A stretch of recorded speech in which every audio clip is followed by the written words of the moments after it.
لا يؤمن أحدكم حتى أكون أحب إليه من والده وولده والناس أجمعين.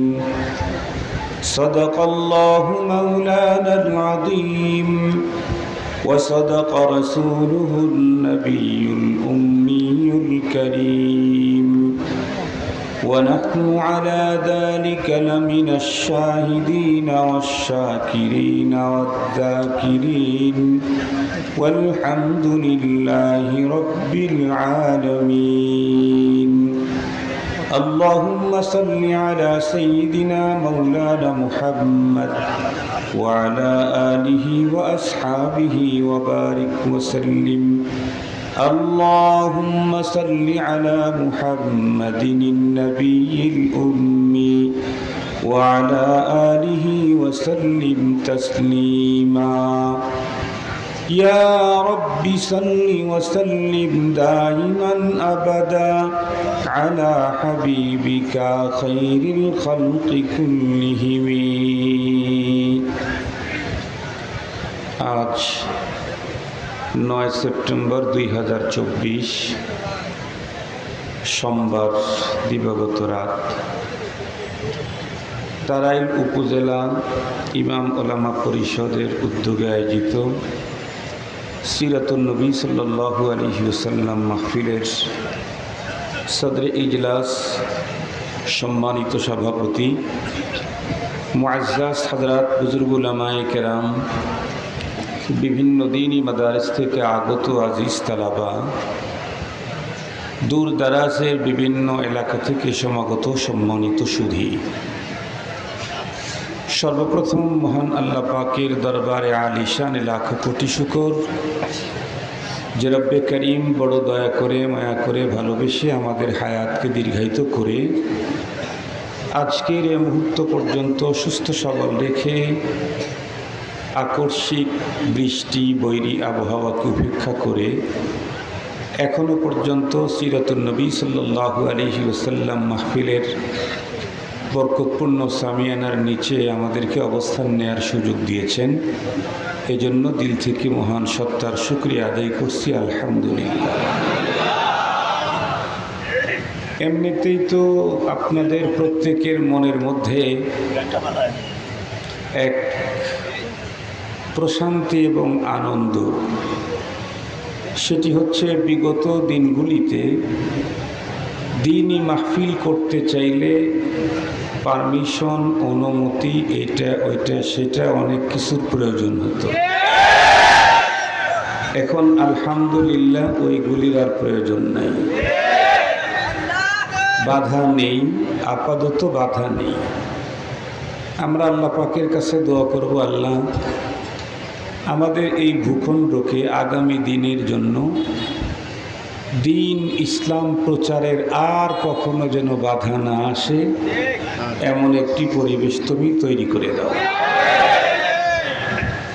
মুহতারাম হাজিরিন, সেই হিসাবে লম্বা টাইম পর বাধাহীন ইচ্ছে মতো দিনই মাহফিলে উপস্থিত হতে পারা, বাধাহীন লম্বা টাইম বয়ান করা, শোনার যে নেয়ামত আল্লাহ দান করেছেন, তাতে এইটুক বৃষ্টিতে আমাদের ওই আনন্দ ম্লান হবার না।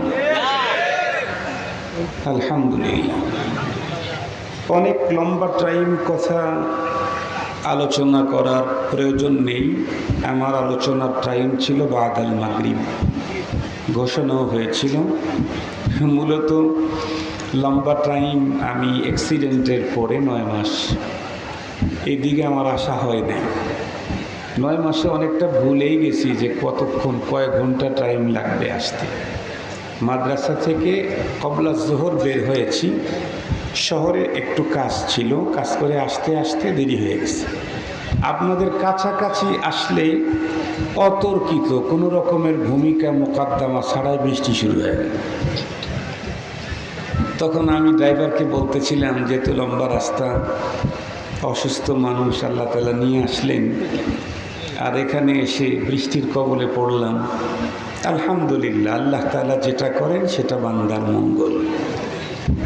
এই পৃথিবীতে আমাকে আপনাকে ভালোবাসার যত মানুষ আছে, যতজন আছে, নিশ্চিত আমাকে আপনাকে আমার আপনার সৃষ্টিকর্তা যত ভালোবাসে এই পরিমাণে ভালোবাসার পৃথিবীতে কেউ নেই। আমার মা বাবাও অত ভালোবাসেন না আমাকে, আমার আল্লাহ আমাকে যত ভালোবাসেন। আমার মা বাবাও অত ভালোবাসতে পারেনি না। কেন? অপশনই তো নাই, ফাংশনই তো নাই। হাদিসের মধ্যে এসেছে আল্লাহ পাকের রহমতকে 100 ভাগে বিভক্ত করে একটা ভাগ কুল কায়নাতের ভিতরে বন্টন করেছেন। তার মধ্যে একটা হলো মানুষ। সেই মানুষই বর্তমান পৃথিবীতে প্রায় 800 কোটি। সেখানে আমার বাবা একজন, তাইলে কতটুকুন মায়ায় পেয়েছেন। তারপরে আবার আমরা ভাই বোন 10টা,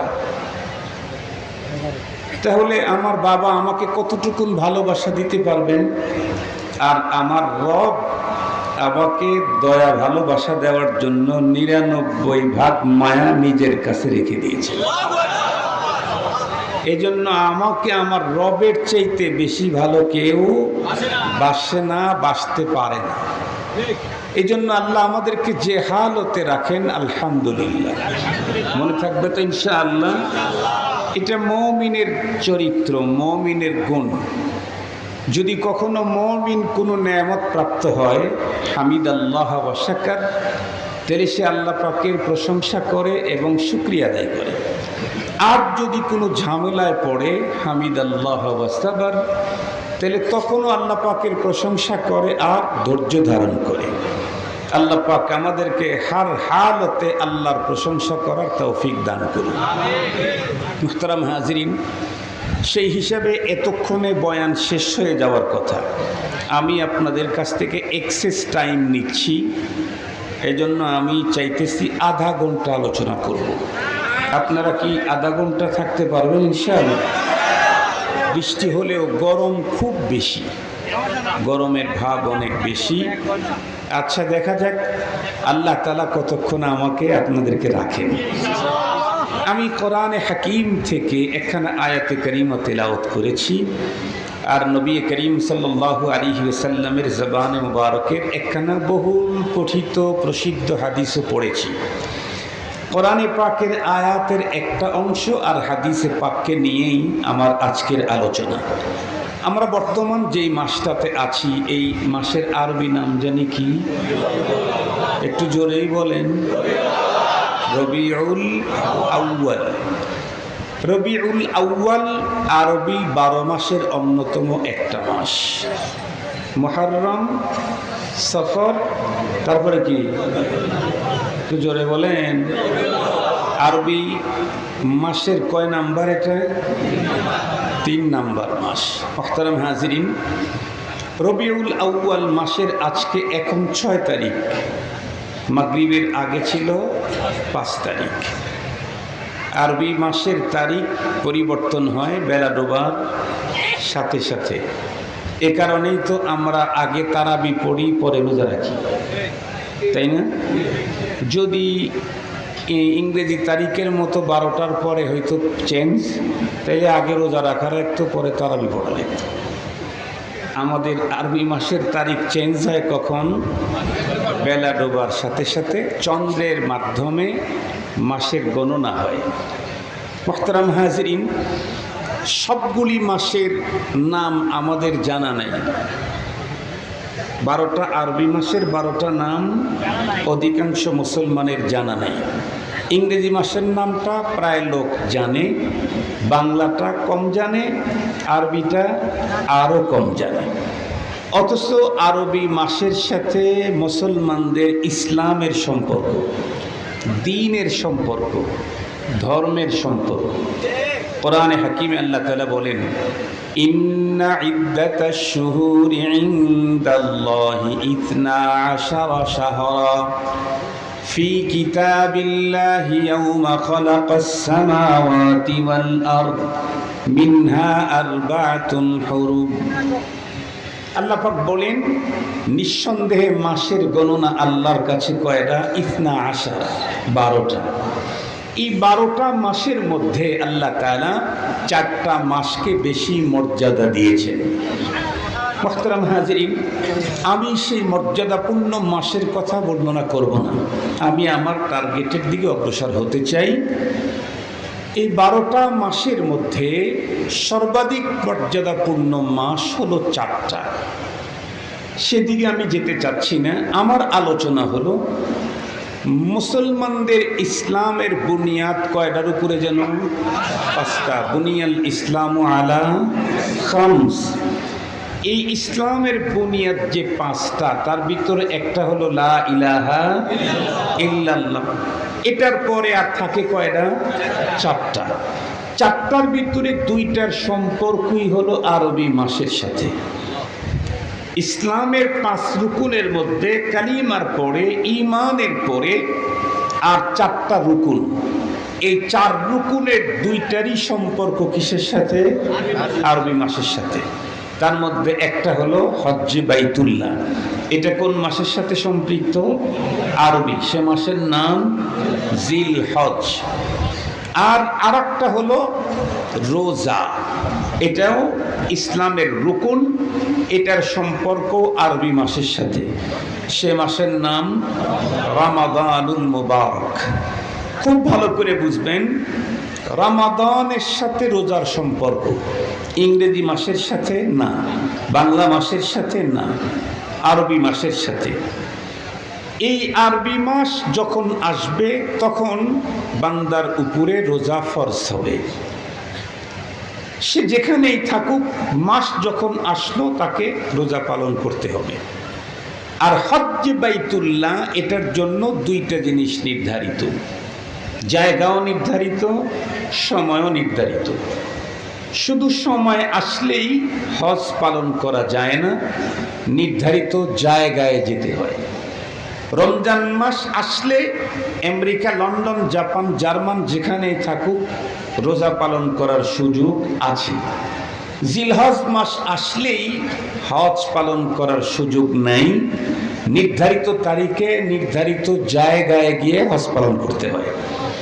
একটা হলো জিলহজ মাস, আর একটা হলো বলেন কাবা, বলেন কাবা শরীফ এবং তার আশেপাশের এরিয়া। এই এরিয়াগুলোতে হজ পালন হয়। মুহতারাম হাজিরিন, খুব ভালো করে বোঝার জন্য চেষ্টা করবেন। হজ হলো 5 দিনে 5টা জায়গায় 9টা কাজ করলে তার নাম হজ। কয় দিন, কয় জায়গায়, কয় কাম, 9 কাজ, কমপ্লিট হজ হয়ে যাবে। 5 দিন 5টা জায়গা। 5টা জায়গা কি? আল্লাহর ঘর, মিনা, মুজদালিফা, আরাফা, সাফা, মারওয়া, খালাস। এই 5টা জায়গায় 5 দিনে 9টা কাজ করলেই হজ হয়ে গেল। মুহতারাম হাজিরিন, যেহেতু হজের সম্পর্ক আরবি মাসের সাথে, রোজার সম্পর্ক আরবি মাসের সাথে, সঙ্গত কারণে আরবি মাসের নাম শিখা, জানা, মুখস্থ করা, তারিখগুলিকে সংরক্ষণ করা, এটা আমাদের ধর্মীয় দায়িত্ব। আল্লাহ পাক আমাদেরকে তৌফিক দান করুন। আমাদের দেশের মানুষ 2টা মাসের নাম বেশি জানে। আমাদের দেশের মানুষ বিশেষ করে, সেটি হলো, একটা হলো রমাদান আর একটা হলো জিলহজ। কেন? কারণ এই 2 মাসের সাথে ঈদের সম্পর্ক আছে। রমজানে তো কোনো ঈদ নাই, রমজানে ঈদ নাই, কিন্তু রমজান চলে যাওয়ার সাথে সাথেই ঈদ। রমজান আজকে রাত্রে বিদায় নিয়েছে, সকালবেলায় ঈদ। এই জন্য এই মাসটা খুব, সব মানুষ এই মাসের নাম জানে, ছোট হোক বড় হোক, গ্রামের হোক শহরের হোক, শিক্ষিত হোক অশিক্ষিত হোক, রমজান মাস সবাই নাম জানে। আর একটা হলো জিলহজ মাস। কেন? এই মাসে আরো একখান ঈদ আছে, সেই ঈদের নাম যেন কি? ঈদুল আজহা।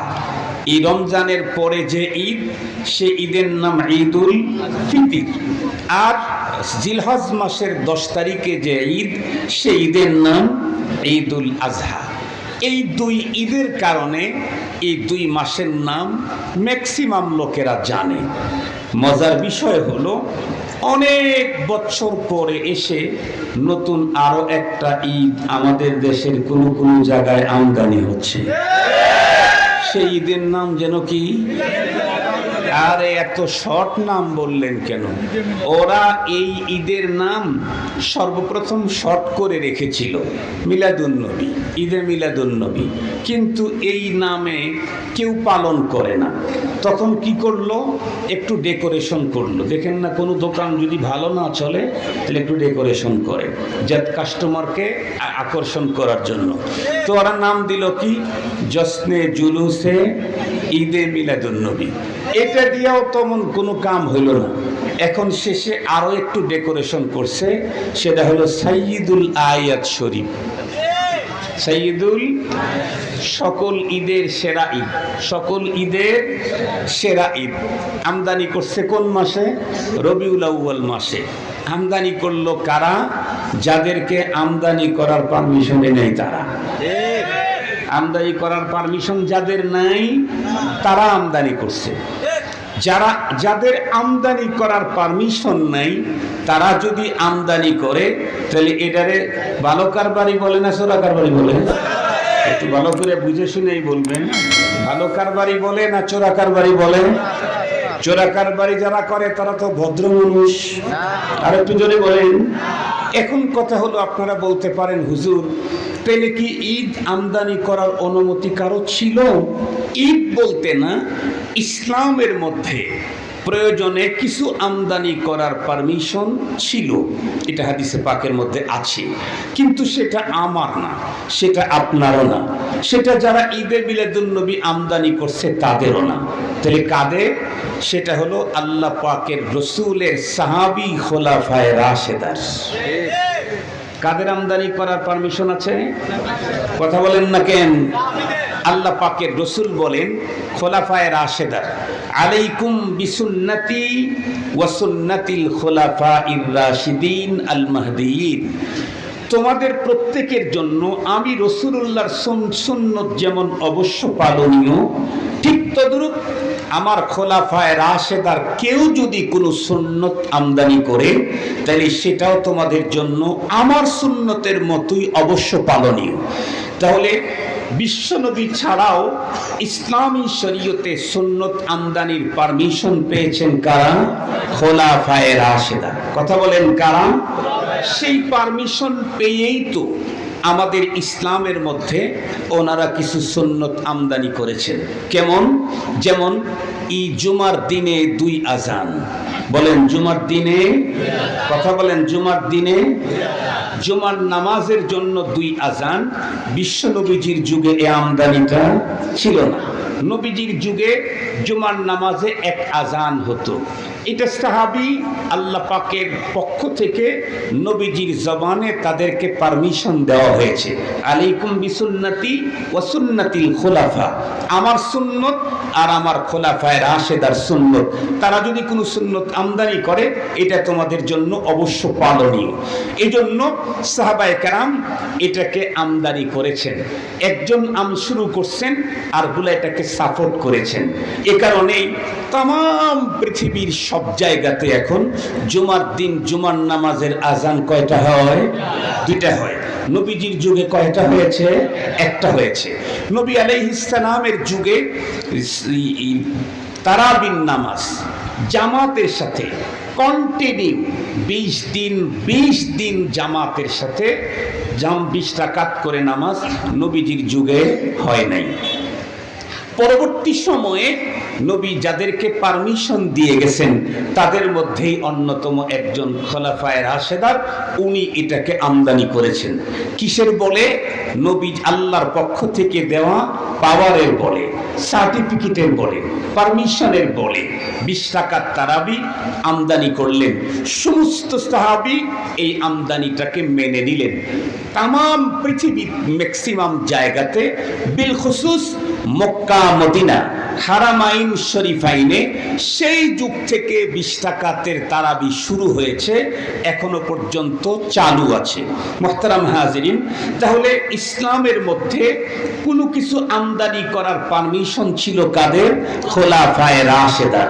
তারা যা আমদানি করেছেন সেগুলি উম্মতের জন্য পালনীয়। এছাড়া পৃথিবীর আর কারো জন্য ইসলামের মধ্যে নতুন কোনো আমদানি করার পারমিশন নেই। সঙ্গত কারণে খোলাফায়ে রাশেদা চলে যাওয়ার পরে আরো পরে আরো পরে আরো পরে আরো পরে এসে যদি কেউ 3 নাম্বারের ঈদ আমদানি করে, তাহলে এটা সঠিক পন্থায় না চোরা কারবারি? আর একটু কথা জোরে কথা বলেন না কেন? ওদের কি এলসি লাইসেন্স আছে? জোরে বলেন, এলসি লাইসেন্স আছে? লাইসেন্স ছাড়া যদি কেউ আমদানি করে রপ্তানি করে, এটা চোরা কারবারি। এজন্য পৃথিবীর কোন মুসলমান রবিউল আউয়াল মাসে নতুন করে আরো একটা ঈদ, যা খোলাফায়ে রাশেদার কেউ আমল করেন নাই, আমদানি করেন নাই, নবীজিও বলেন নাই, সাহাবীও বলেন নাই, তাবিও বলেন নাই, তাবে তাবিও করেন নাই, খোলাফায়ে কি বলে আইম্মায়ে মুজতাহিদিন করেন নাই, উলামায়ে হক্কানিরা করেন নাই, এই জাতীয় নতুন আমদানি পৃথিবীর কোন নবী প্রেমিক আশিক করতে পারে না। মুহতারাম হাজিরিন, এখন যেহেতু নতুন একটা ঈদ আমদানি হয়েছে এ মাসে কিছু কিছু মানুষের কাছে, এজন্য এই মাসটাও অনেকের এখন খুব নাম জানা, রবিউল আউয়াল মাস। এই মাসটার থেকে তারা অনেক আগ থেকেই প্রস্তুতি নিয়ে থাকে, এই মাসে ঈদ উদযাপন করবে। মজার কথা হলো, যে ঈদটা নবীজির জন্মের মাসে তারা আমদানি করলো, সেই ঈদের সাথে আর নবীজির দেওয়া ঈদের সাথে কোনো মিল নাই। ঠিক বললাম না? ঠিক বললাম? যেমন সহজ কথা বলি, নবীজি যেই 2 ঈদ দিয়েছেন, এই 2 ঈদের মধ্যে তো নামাজ নাই। কথা বলেন না কেন? নামাজ আছে? এরা যে ঈদ আমদানি করছে, এই ঈদে কি নামাজ আছে? না, এই ঈদে নামাজ নাই। খুব ভালো করে বুঝবেন, নবী আলাইহিস সালাম যেই ঈদ দিলেন সেই ঈদে নামাজ আছে। ওরা যেই ঈদ আনলো সেই ঈদে কি নাই? নামাজ নাই। আরো মজার কথা হলো, সবচেয়ে বড় মজার কথা হলো, নবীজি আমাদেরকে ইসলাম শরীয়ত পালন করতেও বলেছেন। নবী আলাইহিস সালামের এক হাদিসে আছে, সুমু আশুরা খালিফু ফিহি ইয়াহুদ সুমু ক্বাবলাহু ইয়াওমান আও বাদাহু ইয়াওমা আও কামা ক্বালা আলাইহিস সালাতু ওয়াস সালাম, তোমরা আশুরার রোজা রাখো, নেকির কাজ। এরপরেও এই কাজ করতে গিয়ে যেন ইহুদিদের সাথে সামঞ্জস্যতা না হয়, তাদের সাদৃশ্য অবলম্বন করো না। তাহলে ইবাদত করতে গেলেও অন্যদের সাদৃশ্যতা অবলম্বন করার পারমিশন নেই। কিন্তু দুঃখের সাথে বলতে হয়, তারা যে ঈদ আমদানি করলো, এই ঈদে নামাজ নাই, এই ঈদে নামাজ নাই, আগেও কোনো রোজা নাই, সেই দিনে কোনো কোরবানি নাই। কি আছে? লাল নীল রঙের বাতি জ্বালানো আছে, কি আছে? র্যালি আছে, কি আছে? চলতে চলতে এখন আবার সেখানে গান হচ্ছে, বাদ্য হচ্ছে, বাজনা হচ্ছে, যেগুলি আর মাত্র কয়েকদিন পরেই হিন্দুদের পূজার সাথে 100% মিলে যাবে। এই ঈদ পৃথিবীর কোন নবী প্রেমিক গ্রহণ করতে পারে না।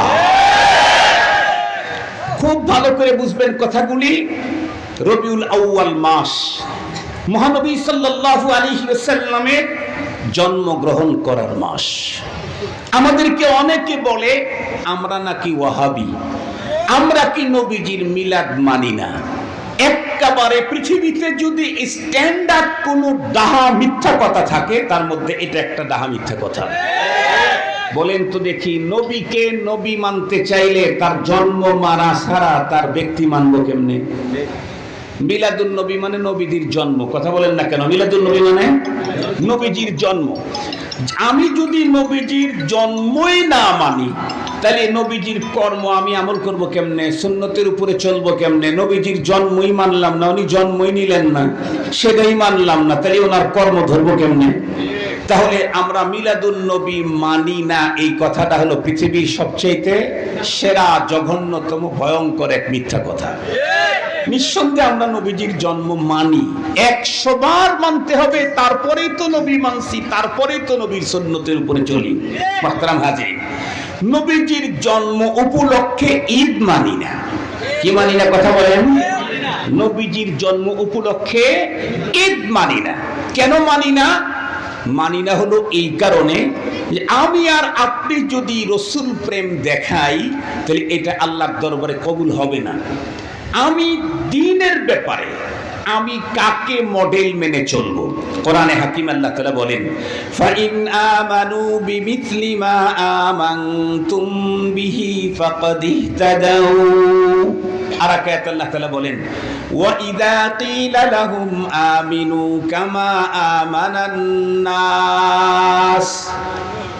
এই আয়াতে, দুই আয়াতে আল্লাহ তাআলা যা বলেছেন তার সারমর্ম হলো তোমার ঈমান হতে হবে সাহাবীদের মতো। কার মতো? কথা বলেন। তাহলে সাহাবায়ে কেরাম আমাদের, কথা বলেন, সাহাবায়ে কেরাম আমাদের ঈমানেরও মডেল, আমলের মডেল, রসুল প্রেমের মডেল। আমি নবী প্রেম দেখাইতে চাইলে সাহাবীদের মতো করে দেখাইতে হবে। কেন? এ পৃথিবীতে যত নবী প্রেমিক তৈরি হবে সাহাবীদের চাইতে আরো বড় কোনো নবী প্রেমিক কিয়ামত পর্যন্তই আসার সম্ভাবনা নাই। এই প্রসঙ্গে একটা ঘটনা আপনাদেরকে না শোনাইলে আমি তৃপ্তি পাবো না, আপনারা পেলেও আমি পাবো না। আমার এক উস্তাদ, ওনার বাড়ি চট্টগ্রাম, ওনার কাছে আমি অনেক কিতাব পড়েছি। আমি ওই উস্তাদের মুখে এই ঘটনা শুনেছি। কোনো এক মাহফিলের ভিতরে হুজুর, একজন খতিব, বক্তা, সাহাবীদের রসুল প্রেমের ঘটনা বলতেছিলেন। তো বলতে বলতে 20-25 মিনিট হয়ে গেছে, হুজুর শুধু ওইটাই বলতেছেন। শ্রোতা তো অনেক কোয়ালিটির থাকে না। কিছু শ্রোতা আসে হলো হুজুরের কাছ থেকে দিক নির্দেশনা নেওয়ার জন্য, কিছু শ্রোতা আসে হলো হুজুরের ভঙ্গিমা দেখার জন্য, নেওয়ার জন্য না, দেওয়ার জন্য না। কিছু শ্রোতা আসে হলো হুজুরের ভুল ধরার জন্য। বিশেষ করেন এই জাতীয় শ্রোতা এখনো আছে, এখানেও আছে, হয়তো এখানে না আশেপাশে দাঁড়ায় আছে, এখনো আছে। তো এক শ্রোতা ভিন্ন রুচি, হুজুর যখন ওই কথা বলতেছে ও রেগে গেছে, রেগে গিয়ে বলতেছে, হুজুর অনেক শুনেছি, একটু সাবজেক্টটা একটু চেঞ্জ করে দেন। এ কথা বলতেই হুজুরের তো মাথা গরম হয়ে গেছে। উনি তখন বলছেন, আপনি কি বুঝাইতে চাচ্ছেন? আপনি কি বুঝাইতে চাচ্ছেন যে আমি 30-40 মিনিট পর্যন্ত সাহাবীদের নবী প্রেমের কথা বলে এক্সেস করে ফেলেছি? আপনি তাই বুঝাইতে চাচ্ছেন? শুনে রাখেন, আমার টোটাল লাইফটা যদি কোনো সাবজেক্টের উপরে বর্ণনা না করে শুধু সাহাবীদের রসুল প্রীতির উপরে আলোচনা করতে থাকি, এরপরে সাহাবায়ে কেরাম নবীজিকে যে প্রেম, যে ভালোবাসা, যে মোহাব্বত দিয়েছেন তার হক আদায় করা সম্ভব হবে না। এ কথা বলতে এই লোকটা দাঁড়িয়ে বলে, আর রাখেন রাখেন, আমরা নবী যুগে আসলে আমরাও রসুলের জন্য জীবন দিতাম। হুজুর তখন বললেন, বসেন বসেন, আপনার ভিতরে রসুল প্রেমে জীবন দেওয়ার যোগ্যতা থাকলে 1400 বছর পরে পাঠাইতেন না, আপনাকে আবু বকর সিদ্দিকের সিরিয়ালে দাঁড় করায় দিতেন। ওই যোগ্যতা তোমার নেই, তুমি পারবা না, এজন্য বলছে তুমি একটু পরে যাও। কি বলছে? কথা বলেন না কেন? এটা পারবা না। বিগত সময় বাংলাদেশে আন্দোলন হয়েছে না, ইনকিলাব হয়েছে না, যত মানুষ গিয়েছিল সবাই কি সামনের কাতারে গেছে? আরে ভাই, কত মানুষ ডান বাম দিকে আগে তাকাইছে, 2 পা আগাইছে আর 3 পা পিছাইছে। আর কত মানুষ বুকটাকে আবু সাইদের মতো টান করে দিয়ে বলছে, বুক পেতে দিয়েছি গুলি কর। আবু সাইদের মতো বুক পেতে দিয়েছি গুলি কর। মুহতারাম হাজিরিন, তবে একটা কথা এখানে বলতে চাই আমাদের দেশের ছাত্র ভাইদেরকে, মনে রাখতে হবে আমাদের গ্রাম দেশে একটা কথা আছে, সেটি হলো শের পরে নাই তো, কথা আছে না নাই? শের পরে নাই তো।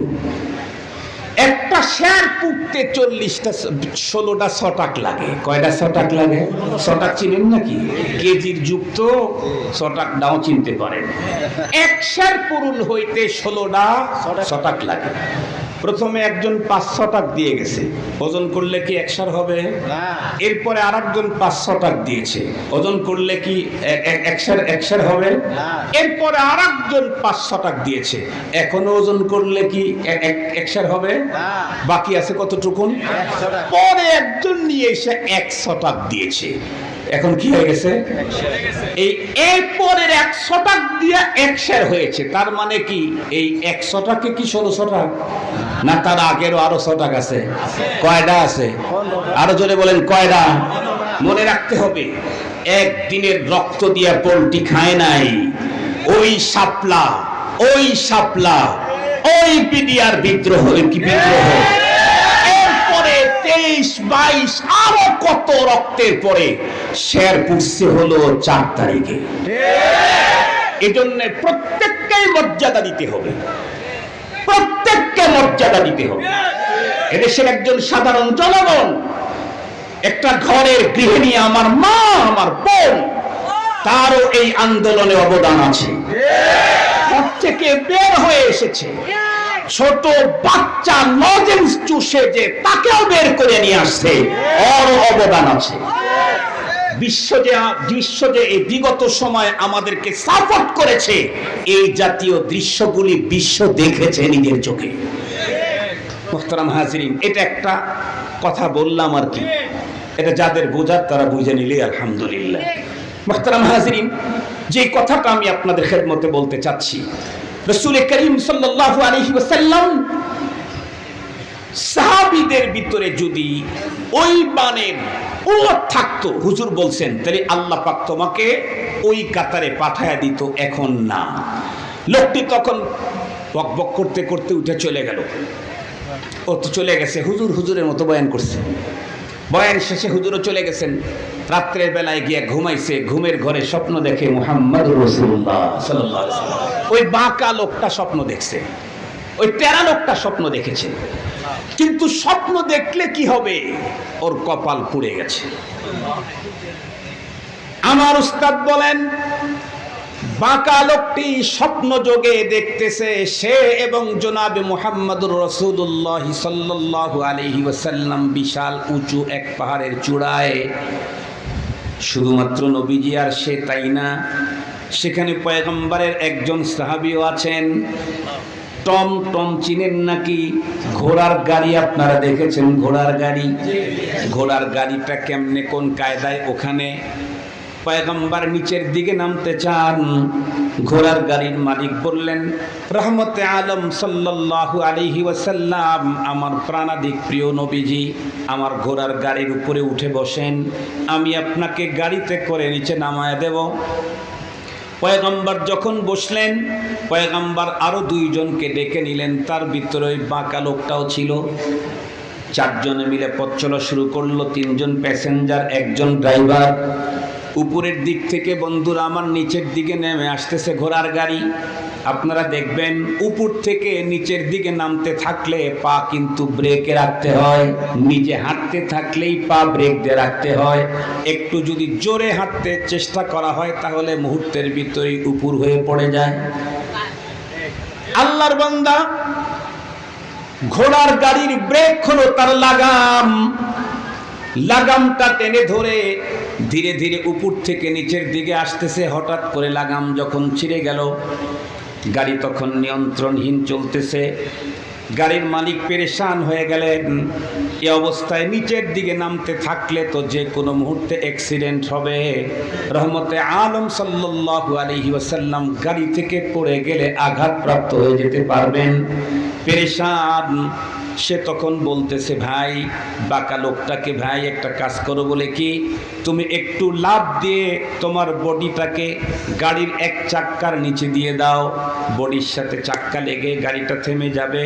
আমি তখন লাগাম মেরামত করে পয়গম্বরকে নিরাপদে গন্তব্যে পৌঁছিয়ে দেব। এর কারণে তুমি মারা যাবে না, বেশির থেকে বেশি তোমার 2-1টা হাড্ডি গুড্ডি ভাঙ্গার সম্ভাবনা আছে, মরবে না তুমি। এ কথা বলতেই লোকটা বন্ধুরা আমার মাথা চুলকানো শুরু করে দিল, কারণ ভাবতেছে সুস্থ বদনে লাফ দিয়ে চলন্ত গাড়ির চাক্কার নিচে পড়লে মরেও তো যেতে পারি। এজন্য না কেমন এ কাজ করা যায়। ও যখন মাথার ভিতরে হাত দিয়ে চুলকানো শুরু করে দিয়েছে, এই মুহূর্তে পয়গম্বরের সাহাবী পাশে ওকে এই অবস্থা দেখে ঝাঁপ দিয়ে গাড়ির নিচে পড়ে গেল। টমটমের মালিক তারে কিছুই বলে নাই।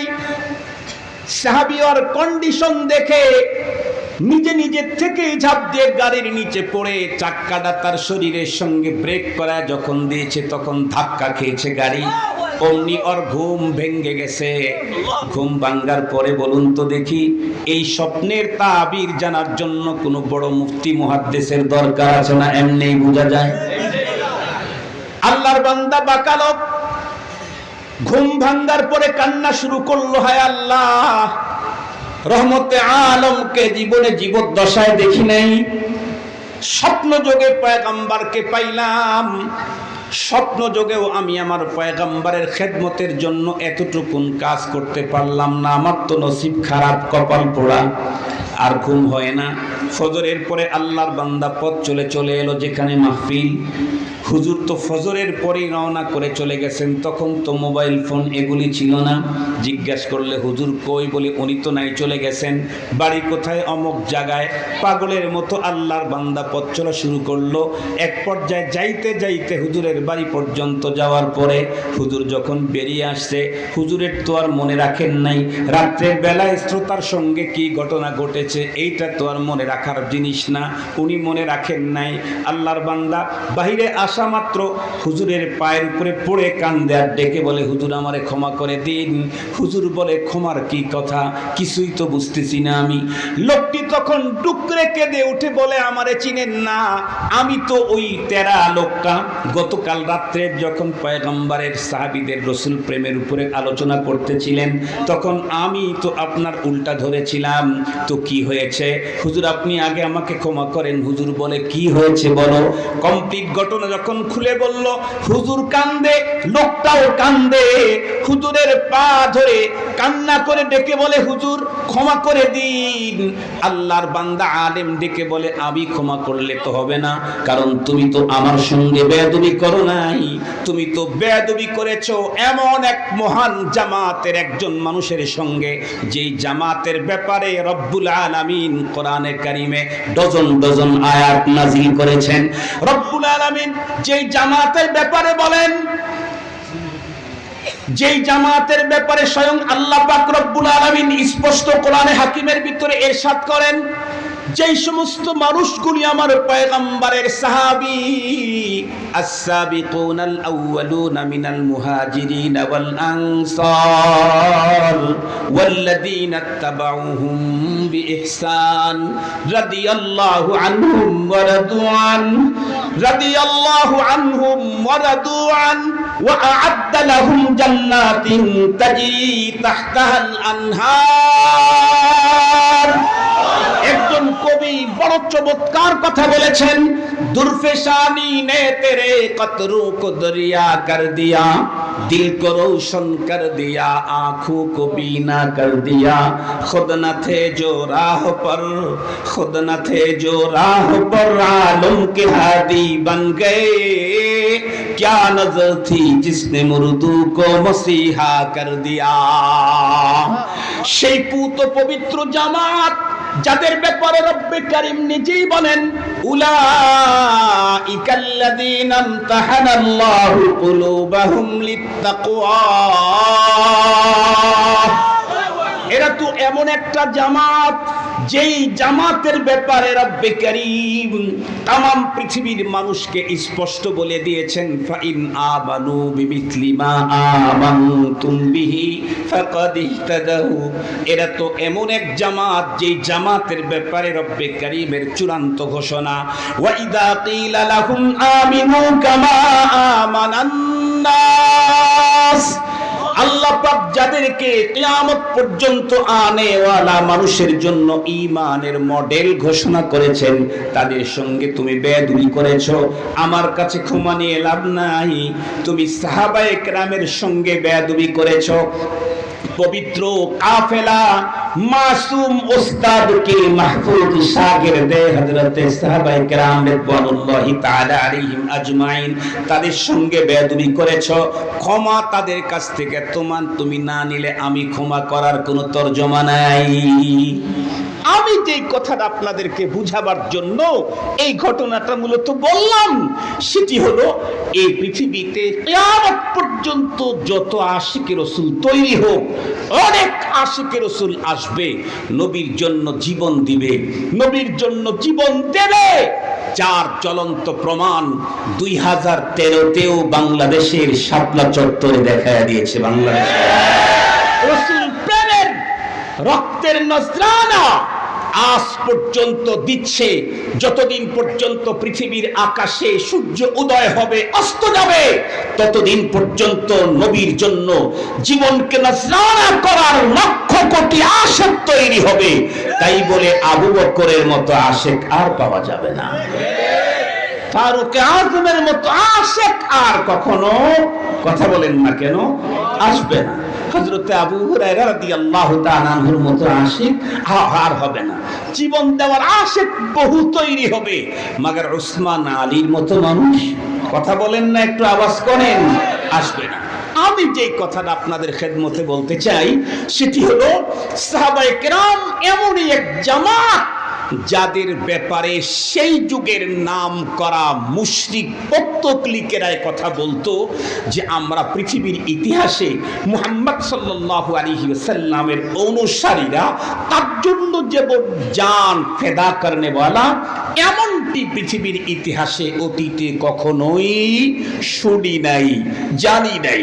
মুহতারাম হাজিরিন, যেই সাহাবী পয়গম্বরের জন্য জীবন দিয়েছেন, যৌবন দিয়েছেন, অর্থ দিয়েছেন, সম্পদ দিয়েছেন, বাড়ি ছেড়েছেন, গাড়ি ছেড়েছেন, দেশ ছেড়েছেন, স্ত্রী পুত্র কন্যা ছেড়েছেন, সব কিছুকে ছেড়ে দিলেন, সেই সমস্ত সাহাবায়ে কেরাম রাসূলের প্রেম দেখাইতে গিয়ে রবিউল আউয়াল মাসে জীবনে কোনোদিন ঈদ করলেন না।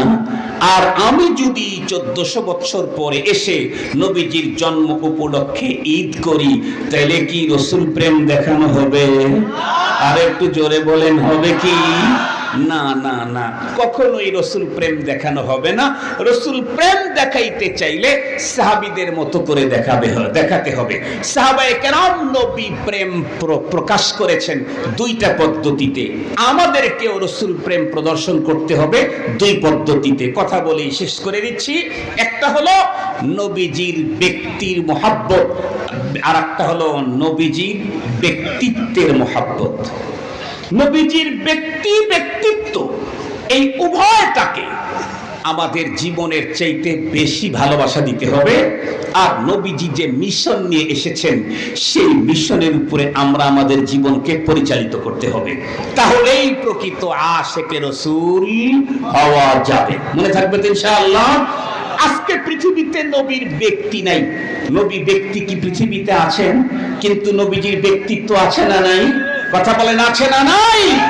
খতমে নবুয়ত মহানবীজির ব্যক্তিত্ব, পয়গম্বরের ব্যক্তিত্বের উপরে যদি কেউ কখনো আক্রমণ করে, পয়গম্বরের খতমে নবুয়তের উপরে যদি কেউ কখনো আক্রমণ করে, সচ্চা আশিকে রাসূল যারা হয় তারা তখন মৃত্যুর কোনো ভয় করে না।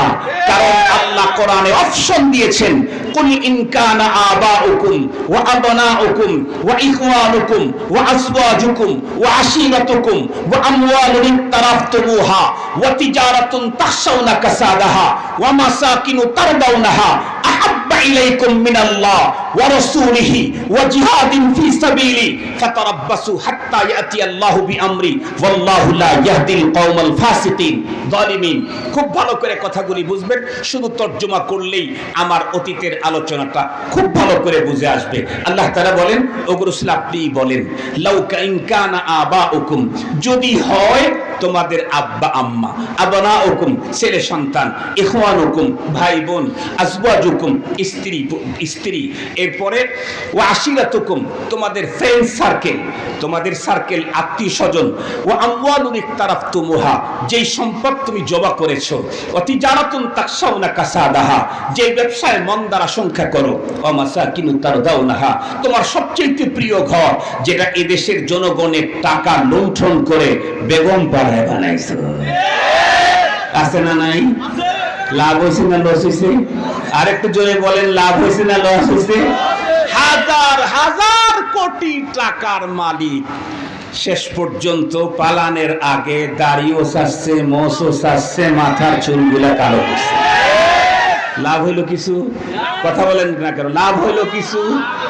এত দাপট, এত কথা, এত কিছু, শেষ পর্যন্ত নিজের চেহারাটাকে বুড়ো বয়সে চেঞ্জ করে দিয়ে তারপরেও ইন্না বাতশা রব্বিকা লাশাদীদ মালিক যদি ধরবার চায় দাড়ি চাইছে পিছলে যাওয়া যায় না। মালিক যদি ধরতে চায় তাহলে উপর দিয়াও ভেগে যাওয়া যায় না, নিচ দিয়াও পালায়ন করা যায় না। পালাইতে চাইলে নিচের তলফি শেষ হয়ে যায়। বুঝেন নাই? বুঝেন নাই? নিচের বস্তা ফেটে যায়। অনেকের বস্তা টস্তা ফাটে নাই শুনছি, অনেকের বস্তায় বলে ফেটে গেছে।